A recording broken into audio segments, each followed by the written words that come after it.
Did you know Esther is the only book in the Bible where God's name is never mentioned? Yet his unseen hand orchestrates every twist to save his people? Hey there! If these Bible stories are helping you grow in God's Word, please like, comment, and share. And don't forget to subscribe and hit the bell so you never miss a new summary. Let's keep spreading the word, one story at a time. God bless you. Now let's continue. This is a story about courage, providence, and the unexpected rise of an orphan girl who saved a nation. King Xerxes ruled a vast Persian empire. In his third year, he threw a magnificent feast in Susa, lasting 180 days, displaying his wealth. On the seventh day, drunk with wine, he commanded Queen Vashti to appear before his nobles to show off her beauty. Queen Vashti refused. Furious and advised by his counselors, who feared her defiance would inspire rebellion among all women, Xerxes deposed Vashti. A search began throughout the empire for a new queen. Beautiful young virgins were gathered to the palace, placed under the care of Hege the eunuch, and prepared for a year with beauty treatments before meeting the king. Among them was Esther, a Jewish orphan raised by her cousin Mordecai, who worked at the king's gate. Mordecai instructed Esther not to reveal her Jewish identity. Esther found favor with Hege and everyone who saw her. When her turn came to meet the king, Xerxes loved Esther more than any other woman. He placed the royal crown on her head and made her queen instead of Vashti. Mordecai sat daily at the king's gate, checking on Esther. One day, while there, he overheard two guards, Bigthana and Teresh, plotting to assassinate King Xerxes. Mordecai reported this to Queen Esther, who told the king, giving credit to Mordecai. The plot was investigated, found true, and the conspirators were executed. This deed was recorded in the royal chronicles. After these events, King Xerxes promoted Haman the Agagite, elevating him above all other nobles. The king commanded that everyone at the gate should bow down to Haman. Mordecai, however, refused to bow. When questioned, Mordecai explained he was a Jew. Haman, enraged by Mordecai's defiance, learned he was Jewish. Instead of targeting only Mordecai, Haman plotted to destroy all Mordecai's people, the Jews, throughout the entire kingdom of Xerxes. Haman approached the king, deceitfully accusing the Jews of being scattered people with different laws who disobeyed the king's commands. He proposed a decree to destroy them and offered an enormous sum of silver into the royal treasury. Xerxes, without investigating, gave Haman his signet ring, saying, "Keep the money and do with the people as you please."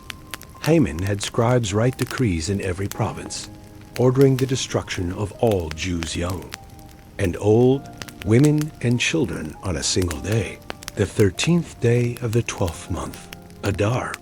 The edict was sealed with the king's ring and sent by couriers throughout the empire. The city of Susa was bewildered. When Mordecai learned of the decree, he tore his clothes, put on sackcloth and ashes, and went into the city, wailing loudly. Queen Esther's maids told her about Mordecai. Deeply distressed, she sent clothes to him, but he refused them. She sent Hathach, a trusted eunuch, to find out why. Mordecai gave Hathach a copy of the decree and urged him to show it to Esther, commanding her to go to the king to beg for mercy for her people. Esther sent back a message explaining the law. Anyone approaching the king unsummoned faced death unless he held out his golden scepter. She hadn't been summoned for 30 days. Mordecai replied with a stark warning. Do not think that because you are in the king's house, you alone of all the Jews will escape. If you remain silent at this time, relief and deliverance for the Jews will arise from another place, but you and your father's family will perish. And who knows but that you have come to your royal position for such a time as this? Esther commanded Mordecai to gather all the Jews in Susa to fast for her for 3 days, night and day. She and her maids would do the same. Then she would go to the king against the law, declaring, "If I perish, I perish." On the third day, Esther put on her royal robes and stood in the inner court of the palace. When King Xerxes saw her, he was pleased and held out his golden scepter. Esther touched its tip. The king asked what she desired, promising up to half his kingdom. Esther invited the king and Haman to a banquet she had prepared that day. At the banquet, the king again asked her request. Esther invited them both to another banquet the next day. Haman left joyful, but seeing Mordecai at the gate, still refusing to bow, filled him with rage. He boasted to his wife and friends about his wealth, his many sons, and the honor of dining alone with the king and queen. Yet he said, "All this gives me no satisfaction, as long as I see that Jew Mordecai sitting at the king's gate." His wife and friends suggested he build a gallows 75 feet high and asked the king the next morning to have Mordecai impaled on it. Haman had the gallows built. That night, the king could not sleep. He ordered the book of Chronicles be read to him. The record of Mordecai, exposing the assassination plot, was read aloud. Xerxes asked what honor Mordecai had received for this. His attendants answered, "Nothing has been done for him." Just then, Haman entered the outer court to ask permission to impale Mordecai. The king summoned Haman and asked, "What should be done for the man the king delights to honor?"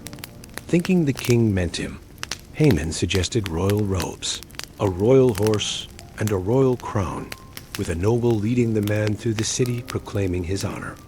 The king commanded Haman, "Go at once. Do this for Mordecai the Jew, who sits at the king's gate. Do not neglect anything you have recommended." Humiliated, Haman obeyed, parading Mordecai through the streets. He hurried home in mourning. His wife ominously declared, "Since Mordecai, before whom your downfall has started, is of Jewish origin, you cannot stand against him. You will surely come to ruin." Haman was then rushed to Esther's second banquet. The king again asked Esther her petition. Queen Esther answered, "If I have found favor with you, your majesty, and if it pleases you, grant me my life. This is my petition. And spare my people. This is my request. For I and my people have been sold to be destroyed, killed, and annihilated." King Xerxes demanded, "Who is he? Where is the man who has dared to do such a thing?" Esther replied, "An adversary and enemy, this vile Haman." Haman was terrified. The king, enraged, stormed into the palace garden. Haman stayed to beg Queen Esther for his life. When the king returned, he saw Haman falling on the couch where Esther was reclining. Misinterpreting this as an assault, Xerxes ordered Haman executed on the very gallows Haman had prepared for Mordecai. That same day, the king gave Haman's estate to Esther, and Esther revealed Mordecai was her relative. The king gave Mordecai his signet ring, which he had reclaimed from Haman, appointing him over Haman's estate. Esther pleaded with the king to revoke Haman's edict against the Jews. Xerxes explained that an edict sealed with the king's ring could not be revoked. Instead, he authorized Esther and Mordecai to write another decree in the king's name. Mordecai wrote and sent out orders allowing the Jews in every city to assemble and protect themselves, to destroy, kill, and annihilate any armed force that might attack them on the 13th of Adar. The decree brought joy and celebration among the Jews. On the appointed day, the enemies of the Jews hoped to overpower them, but the tables were turned. Empowered by the king's edict, the Jews fought back and defeated their foes. In Susa, they destroyed their enemies for 2 days. Mordecai became prominent and powerful, working for the good of his people. To commemorate their deliverance from destruction to joy, Mordecai established the festival of Purim, named after the pur Haman had cast. The Jews agreed to celebrate these days annually with feasting, joy, and sending gifts to one another and to the poor. Esther's courage and Mordecai's faithfulness secured peace for their generation.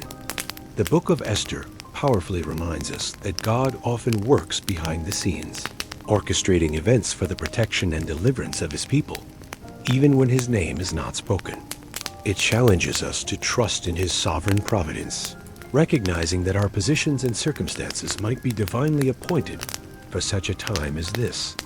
Esther's courage, born out of fasting and prayer, demonstrates that faithfulness often requires risking everything, trusting that God holds the ultimate victory. Mordecai's steadfast integrity, even in small matters like refusing to bow, positioned him to play a crucial role. God uses ordinary people, acting in faith and courage at critical moments, to accomplish his extraordinary purposes. Thank you for listening through. If you enjoyed this summary, please hit that like button and leave us a comment on where you are listening from.